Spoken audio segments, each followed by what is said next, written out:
Chapter 29। इस अध्याय में साईं बाबा की अन्य रोचक और अद्भुत कहानियों का वर्णन किया गया है। वर्ष 1916 में एक मद्रासी भजनी मेला रामदासी पंथ का दल पवित्र शहर बनारस की तीर्थ यात्रा पर निकला था। इस दल में एक व्यक्ति, उसकी पत्नी, बेटी और भाभी शामिल थे। दुर्भाग्य से उनके नाम का उल्लेख नहीं किया गया है।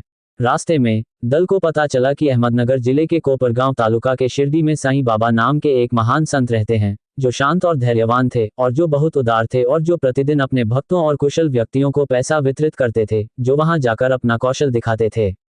साईं बाबा के पास प्रतिदिन बहुत सारा धन दक्षिणा के रूप में इकट्ठा होता था और इस राशि में से वे एक भक्त कोंसी की 3 वर्षीय लड़की अमनी को 1 रुपया और कुछ को 2 से 5 रुपये, अमनी की मां जमाली को 6 रुपये और 10 रुपये देते थे। बाबा ने कहा कि वे भक्तों को 10 से 20 रुपये और यहाँ तक कि 50 रुपये भी अपनी इच्छानुसार दे देते थे। ये सब सुनकर वे लोग शिरडी आ गए और वहीं रहने लगे। मेलार्थियों ने बहुत अच्छे भजन गाए और बहुत अच्छे गीत गाए, परंतु भीतर से वे धन के लिए लालायित थे। उनमें से 3 लोग तो बहुत लोभी थे, परंतु मुख्य महिला या स्वामिनी का स्वभाव बहुत भिन्न था। वह बाबा के प्रति आदर और प्रेम रखती थी। एक बार ऐसा हुआ कि जब दोपहर की आरती चल रही थी, तब बाबा उसकी श्रद्धा और भक्ति देखकर बहुत प्रसन्न हुए और उसे उसके इष्ट देव के दर्शन कराए। उसे बाबा सीतानाथ राम के रूप में दिखाई दिए, जबकि अन्य लोगों को वे सदैव की तरह साईनाथ ही थे। अपने प्रिय देवता को देखकर वह बहुत ही भाव विभोर हो गई। उसकी आंखों से आंसू बहने लगे और वह खुशी से ताली बजाने लगी। लोग उसके आनंदित भाव को देखकर आश्चर्यचकित होने लगे, लेकिन वे इसका कारण नहीं समझ पाए। देर शाम उसने अपने पति को सारी बात बताई।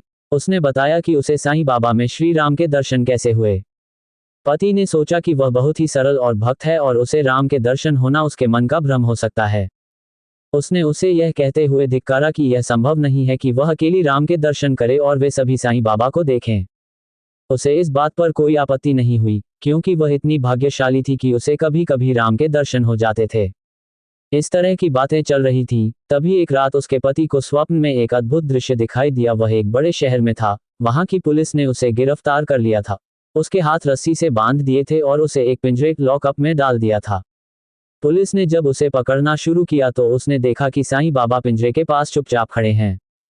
बाबा को अपने इतने करीब देखकर वह करुण स्वर में बोला, आपकी कीर्ति सुनकर मैं आपके चरणों में आया हूं, और जब आप स्वयं यहाँ खड़े हैं तो मुझ पर यह विपत्ति क्यों आए? बाबा ने कहा, तुम्हें अपने कर्मों का फल अवश्य भोगना चाहिए।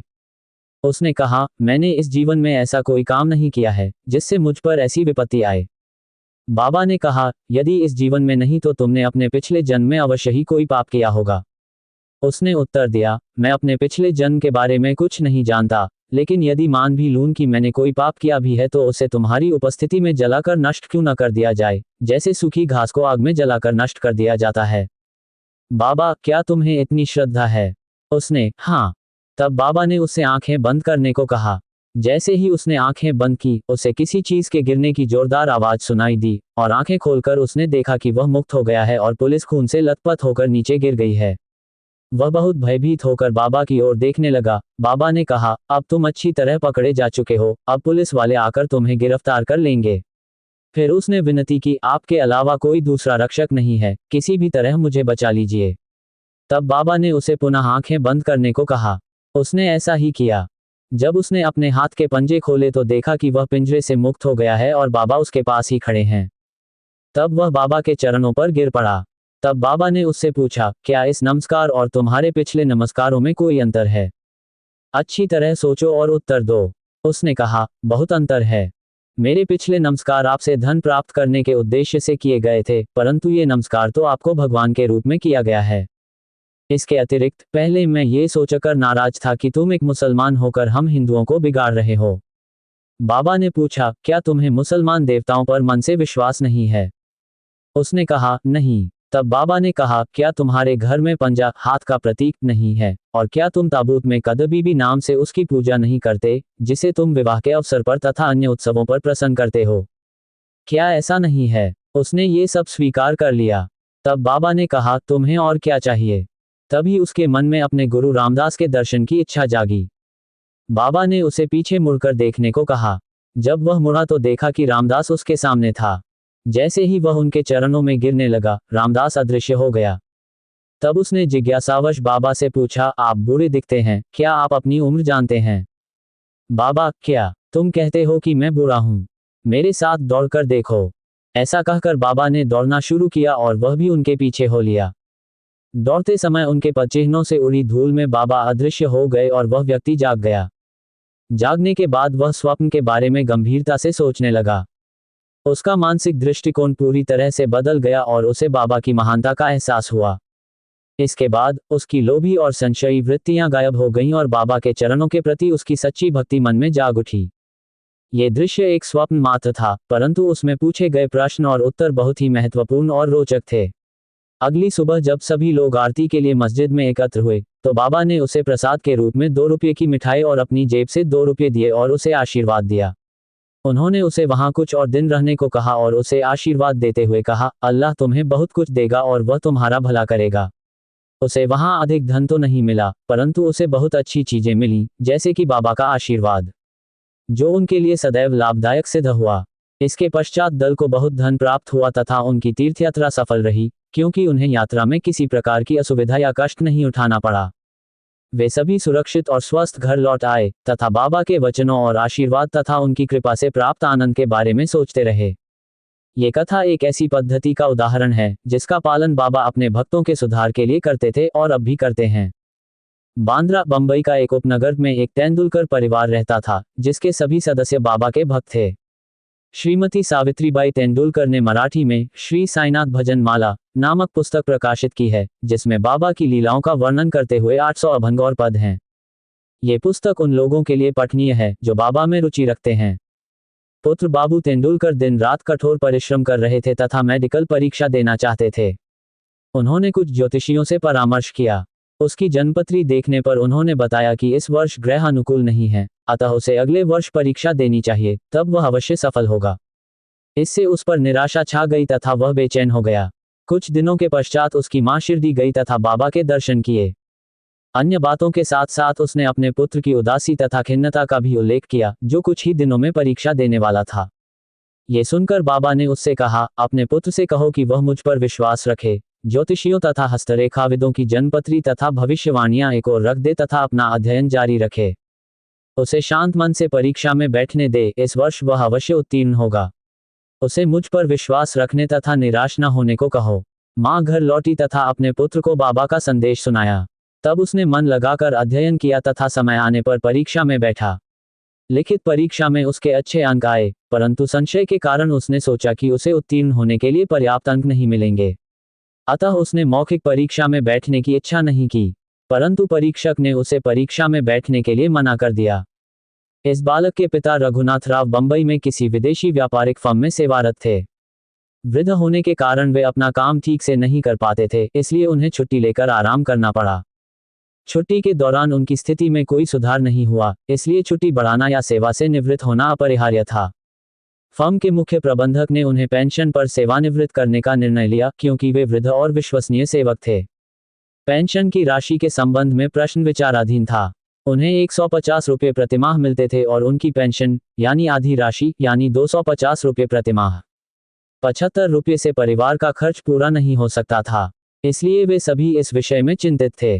अंतिम निपटारे के 15 दिन पूर्व बाबा ने श्रीमती तेंदुलकर को स्वप्न में दर्शन देकर कहा, मेरी इच्छा है कि 100 रुपये पेंशन के रूप में दिए जाएं, क्या इससे आप संतुष्ट होंगी? उन्होंने कहा, बाबा मुझसे ये क्यों पूछते हो, हमें आप पर पूरा भरोसा है। यद्यपि बाबा ने 100 रुपये कहा था, फिर भी उन्हें विशेष मामले के रूप में 110 रुपये अधिक दिए गए। बाबा अपने भक्तों के प्रति कितना अद्भुत प्रेम और देखभाल प्रदर्शित करते थे। कैप्टन हाटे, जो बीकानेर में रहते थे, बाबा के महान भक्त थे। एक बार बाबा ने उन्हें स्वप्न में दर्शन देकर पूछा, क्या तुम मुझे भूल गए हो? तब हाटे ने तुरंत बाबा के चरण पकड़ लिए और कहा, यदि कोई बालक अपनी मां को भूल जाए तो उसका उद्धार कैसे हो सकता है? तब हाटे बगीचे में गए और ताजी वलपापड़ी की सब्जियां तोड़कर लाईं तथा सीधा घी, आटा, दाल आदि और दक्षिणा रखकर बाबा को ये सब भेंट करने ही वाले थे कि उनकी नींद खुल गई और उन्हें ज्ञात हुआ कि यह सब एक स्वप्न था। तब उन्होंने निश्चय किया कि बाबा को ये सब भेंट कर देना चाहिए। श्री निमोनकर ने ये सब वस्तुएं शिरडी में बाबा के पास भेजने के लिए कहा। कुछ दिनों के पश्चात जब वे ग्वालियर आए, तब उन्होंने अपने एक मित्र को मनियाड से 12 रुपये भेजे तथा आदेश दिया कि 2 रुपये में से सीधा का सामान तथा वलपपड़ी की सब्जी खरीदकर बाबा को 10 रुपये दक्षिणा के साथ भेंट कर दी जाए। मित्र ने शिरडी जाकर उक्त वस्तुएं खरीद ली, परंतु वलपापड़ी उपलब्ध नहीं थी। कुछ ही देर में एक स्त्री सिर पर टोकरी लेकर आई, जिसमें सब्जी थी। टोकरी खरीद ली गई तथा कैप्टन हाटे की ओर से सभी वस्तुएं बाबा को भेंट कर दी गई। अगले दिन श्री निमोनकर ने नैवेद्य चावल तथा वलपापड़ी की सब्जी तैयार किया तथा बाबा को भोग लगाया। ये देखकर सभी लोग आश्चर्यचकित हो गए कि भोजन करते समय बाबा ने वलपापड़ी ली तथा चावल आदि को हाथ तक नहीं लगाया। अपने मित्र से यह बात सुनकर हाटे के हर्ष की सीमा न रही। एक अन्य अवसर पर कैप्टन हाटे ने इच्छा व्यक्त की कि उनके घर में बाबा के स्पर्श से अभिमंत्रित 1 रुपया अवश्य होना चाहिए। तभी उनकी मुलाकात एक मित्र से हुई, जो शिरडी जा रहा था। उसके पास हाटे ने अपना 1 रुपया भेजा। मित्र शिरडी पहुंचा और यथाविधि प्रणाम करने के पश्चात उसने दक्षिणा दी, जिसे बाबा ने अपनी जेब में रख लिया। तत्पश्चात उसने हाटे का रुपया दिया, जिसे बाबा ने हाथ में लेकर ध्यान से देखना प्रारंभ कर दिया। उन्होंने उसे सामने की ओर खींचकर दाहिने अंगूठे से उछाला और उससे खेलने लगे। फिर उन्होंने मित्र से कहा कि इसे उदी के प्रसाद के साथ इसके स्वामी को लौटा दो और कह दो कि मुझे तुमसे कुछ नहीं चाहिए। उससे कहो कि वह सुख और शांति से रहे। मित्र ने ग्वालियर लौटकर अभिमंत्रित रुपया हाटे को दे दिया और शिरडी में जो कुछ हुआ वह सब कह सुनाया। इस बार हाटे को बड़ी प्रसन्नता हुई और उन्हें अनुभव हुआ कि बाबा सदैव उत्तम विचारों को प्रोत्साहित करते हैं और जैसी उनकी मनोकामना थी, बाबा ने तदनुसार उसकी इच्छा पूर्ण कर दी। अब पाठकगण एक भिन्न कथा सुने। वामन नार्वेकर नामक एक सज्जन बाबा से बहुत प्रेम करते थे। एक बार वे 1 रुपया लेकर आए। उसके एक ओर राम, लक्ष्मण और सीता की आकृतियां अंकित थीं और दूसरी ओर भगवान शिव का चित्र अंकित था। तब श्यामा ने बाबा से वामनराव के इरादे के बारे में बात की और उनसे उसे लौटाने की प्रार्थना की। तब बाबा वामनराव की उपस्थिति में इस प्रकार बोले, उसे क्यों लौटाया जाए? हमें इसे अपने पास रखना चाहिए। यदि वह इसके लिए 25 रुपये दे तो मैं इसे लौटा दूंगा। तब उस रुपये के लिए वामनराव ने 25 रुपये एकत्र किए और उन्हें बाबा के समक्ष रख दिया। तब बाबा ने कहा, उस रुपये का मूल्य 25 रुपये से कहीं अधिक है। श्यामा, ये रुपया ले लो, इसे हम अपने भंडार में रख लें, इसे अपने मंदिर में रखें और इसकी पूजा करें। किसी में भी ये पूछने का साहस नहीं था कि बाबा ने ऐसा क्यों किया। केवल वे ही जानते हैं कि प्रत्येक के लिए क्या सर्वोत्तम और सर्वाधिक उपयुक्त है। श्री साई को नमन। सभी को शांति मिले।